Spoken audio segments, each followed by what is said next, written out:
Welcome to the 15th Floor, a Radiohead reaction podcast where a Gen X father tries to convince his Gen Z son that Radiohead is the greatest band of all time by introducing him to Radiohead music one song at a time. You'll hear him react to that song for the first time, and I'll tell him why it contributes to that idea that Radiohead is the greatest band of all time. We have to address that it has been longer than ever. We did one halfway through. We did Airbag halfway through December, and I realized as we got a couple of days out of that, we just were not going to have time, and we just decided to take December off. So we got one video out in December. It was a great one, a great song, Airbag. But the decision was made to just, you know what, we got too much going on in the month. Let's wait until the beginning of the new year, and here we are, the beginning of the new year, almost at our year mark for the podcast. That's coming up, I think, at the end of this month or February or something. It's coming up. Just so you know, it was a conscious decision. It isn't that we meant to get around to it like we had during the 2 weeks previous to Airbag. We just decided once it got really busy that let's just go ahead and wait until the new year. Let's just wait. I figured since it's been a while and since we're starting up the new year, Happy New Year, by the way. Hope you all had a safe, good Christmas. Hope you all had a good New Year. But I figured we'd go to a song that I really like, but what has been requested by a couple of our really regular viewers. And so I'm excited to do this song. We're going to do Down is the New Up off of In Rainbow's Disc 2, which was released in 2009 for purchase. And then made available with streaming just a few years ago, right around the time of A Moon-Shaped Pool. So if you went out and spent the money, you know these songs from Disc 2. If you waited until they were made available readily, then you've only known them for the last 6 years. Boy, it's been 6 years. Holy cow. And we're going to do Down is the New Up because it's what I think is the best track on the on In Rainbow's Disc 2. But, you know, a lot of people don't mention when people request music. A lot of people aren't requesting Disc 2. I think they kind of forget about it. We never mention it. So here we are. What do you have to say about that? Didn't know there was a Disc 2. Yeah. Every time you mentioned it in Rainbows, you just say In Rainbows. In Rainbows. And no I think discs, that's whatever. My plan was to just kind of let it go like that and just throw these songs out there as if they're part of In Rainbows because that's how I think of them. They're just part of In Rainbows, but we're just going to specifically mention that this was Disc 2. Down is the New Up was suggested by Inverse Midas, Bathrobe Warrior, and Ritzau. So a couple of names on there that certainly comment all the time and are very big supporters in their viewership, that's for sure. So we're happy to do this one. I'm happy to do this one. I'm sure this is one that a lot of people really want me to do, one of the live versions or the From the Basement version, which is really soulful, all Tom York. Just the vocals on that From the Basement version of this song are just gorgeous. But I really like the studio version, and that's what we're going to listen to because that's what we do anyway, and I really like this version of it. So, are you excited for Down is the New Up? It is good to be back. So kind of, yes. Yeah, good. All right, let's get right into it then.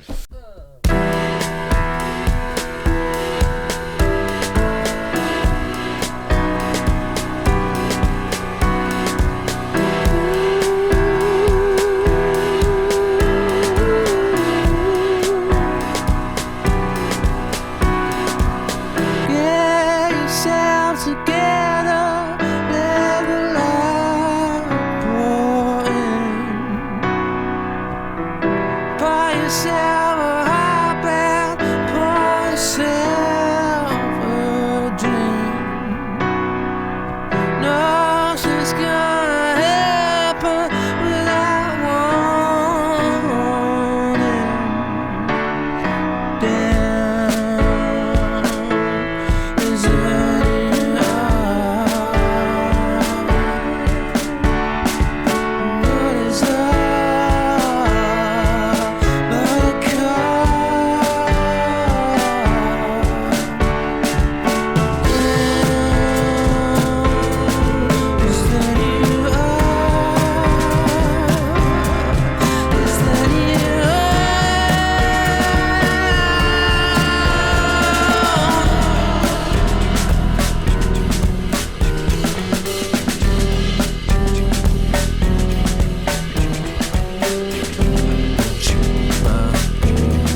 like how classic Radiohead, they got the almost a haunting, like they make the piano and the strings have this haunting effect to it, and then I guess the whole thing's kind of haunting, like even his vocals. It's like, it's been a bit, so I can't really say what it reminds me of, but it reminds me of creepiness and classic Radiohead. Yeah, I think this song does remind you of classic, not you, but one of classic Radiohead, because it's a song that, first of all, Tom York's vocals are not mistakable, but it sounds like it's an amalgam of a lot of Radiohead pieces. And I mean, what Phil is doing there in the drums, I like that rolling hi-hat that he does. And yeah, the piano is very Tom York. That's very hammers for fingers on the keys, in that kind of rhythm. It's recognizably Tom York, I think, and recognizably Radiohead. And what we're coming up on right now, just this swelling of sound that they do, is just so good. And the lyrics really are so good to this song, but the next part of these lyrics always get me. I think it's a really good this play on the freak show circus type thing. Anyway, it's coming up. Let's not spoil anything.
Congrats on Radiohead for getting Michael Jackson to perform those last few lines. The topsy-turvy lines. Yeah, it's you can see, if you know how Tom York gets up in his head voice sometimes and kind of loses himself in his microphone, then you know exactly how that comes out. That song is a bit of a chiasmus, which is pretty common in music, but Radiohead does it really well, and does it really well in this song, which is, it starts with a certain feel, the certain instruments, then they build more, and then it's obvious verse and then a chorus, and then it goes elsewhere, and then it adds layers, and then it takes those layers away till it's left with what it started with.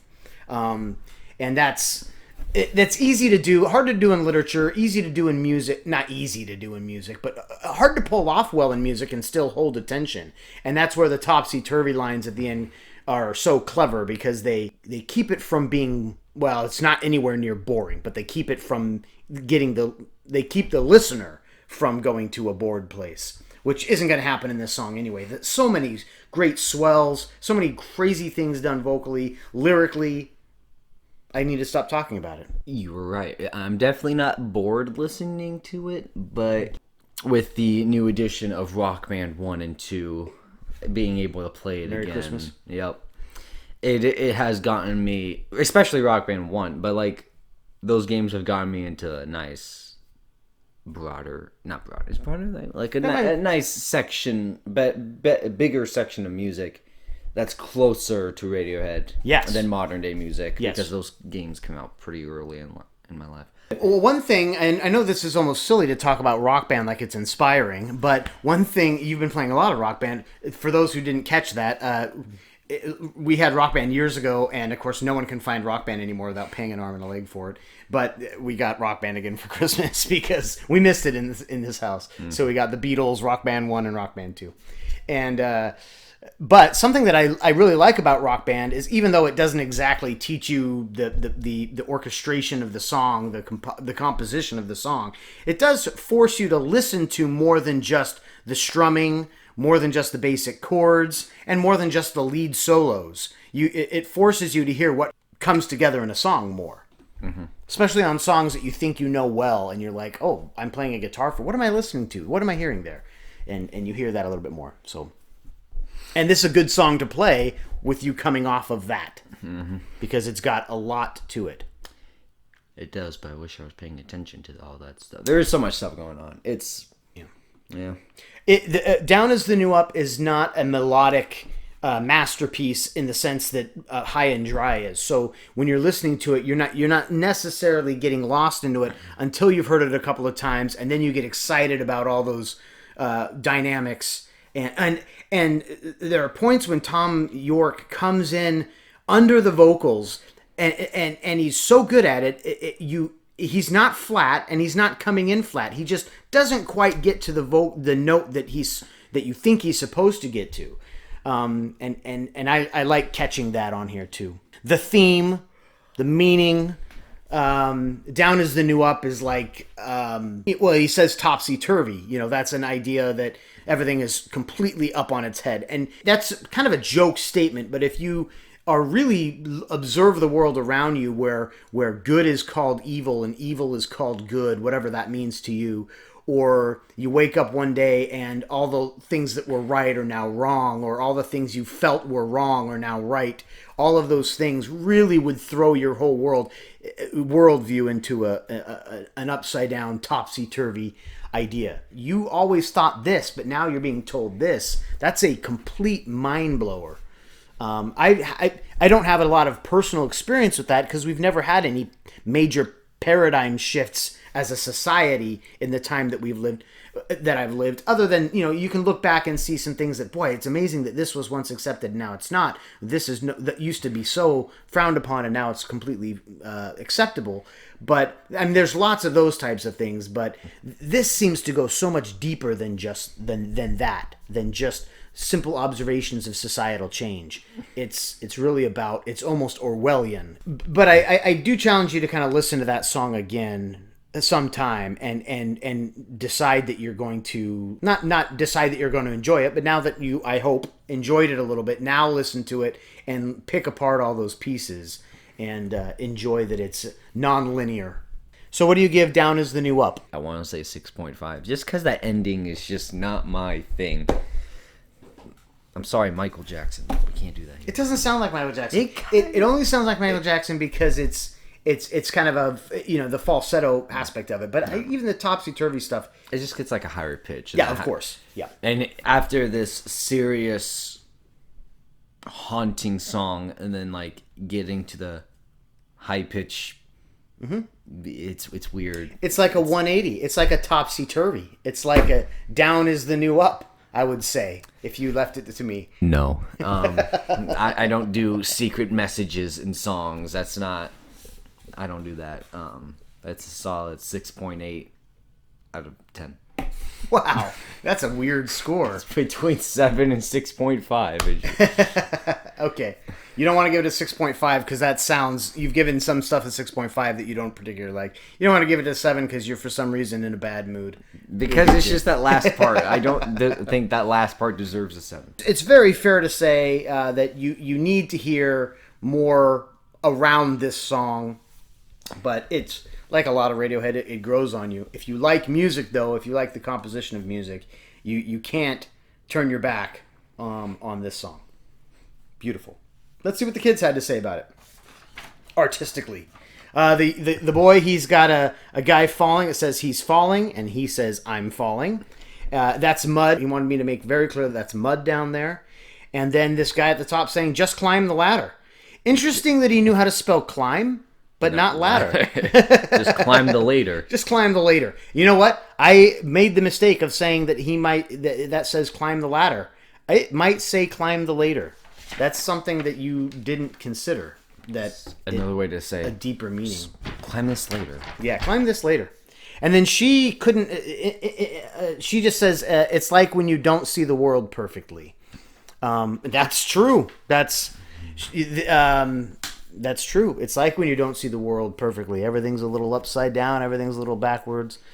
Without a safety net, I shall perform a 180 flip flop. That lyric has so many implications. That's also a lyric that doesn't deserve a 7. That's just a weird lyric in a haunting song. That tells me that you are not yet at a point that you can hear lyrics and apply them to overall meaning, and that's okay. I know there's songs out there that I like that I feel the same way for. Like I feel the same way you do. But that's just weird. It's okay. It's just a little pinprick.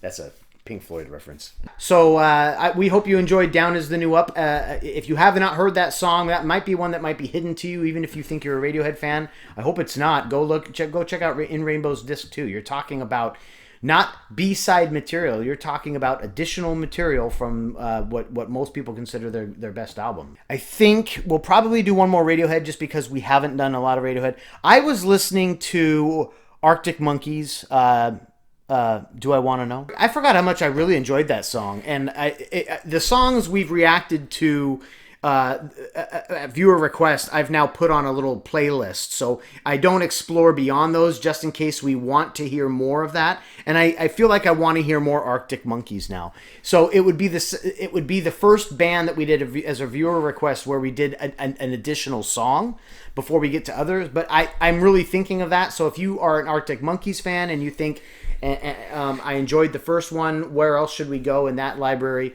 And anybody else we should listen to, viewer request. I know a couple of these people that requested Down is the New Up have also requested a lot of viewer requests, and we should get to some of those too. Thank you so much for sticking with us. Beginning of a new year, let's get rolling again. If you haven't already subscribed, please subscribe. Please comment, like the video, of course. Those things all help us. Just seeing those things, seeing people are watching, seeing people that are commenting, and seeing people liking. Always makes us feel like good. People are watching and people are still enjoying, and as long as that's happening, we'll keep doing it because we have fun, and I like sitting here and watching you react. Sometimes wrong to a Radiohead song that is wonderful. I don't think I've given a song under. You have not given a song. You have not given a song a bad score. That's true. Continue to love one another. Keep listening to music together. You're now leaving the 15th floor.